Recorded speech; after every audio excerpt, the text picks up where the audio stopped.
Saturday evening sail taking a horrific turn as crowds watched a historic Mexican tall ship on a promotional tour lurching, drifting, then suddenly crashing into the iconic Brooklyn Bridge. Our hearts were skipping a beat because it was just horrible how it sounded. We heard like this wood crunch, which we then stood up from dinner right here and looked at the bridge. It took a while to set in what was happening at that point, and everybody figured it out. The crowd was large. There were several hundred people out here on the dock celebrating, and it was pretty shocking, I think, to everybody. The impact snapped the vessel's mast backwards as the boat continued to drift under the bridge. Sailors were left dangling from the beams trying to save themselves from plunging into the East River.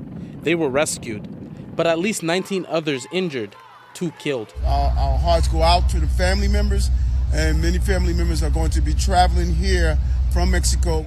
The Cuauhtémoc was on a 15-country goodwill tour, leaving for Iceland. Many of the 277 on board were naval cadets finishing their training.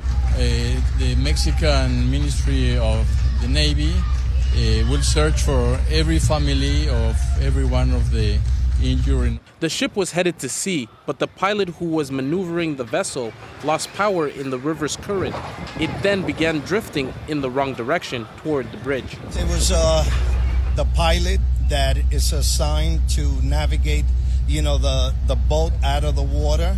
I believe he lost, there were some mechanical issues. Rules around sailing in and out of U.S. harbors were tightened last year after a cargo ship lost power and crashed into the Francis Scott Key Bridge in Baltimore, causing it to collapse.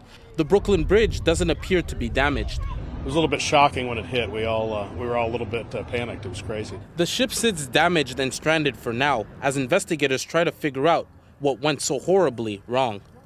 Cubino Duro, CBC News, Montreal.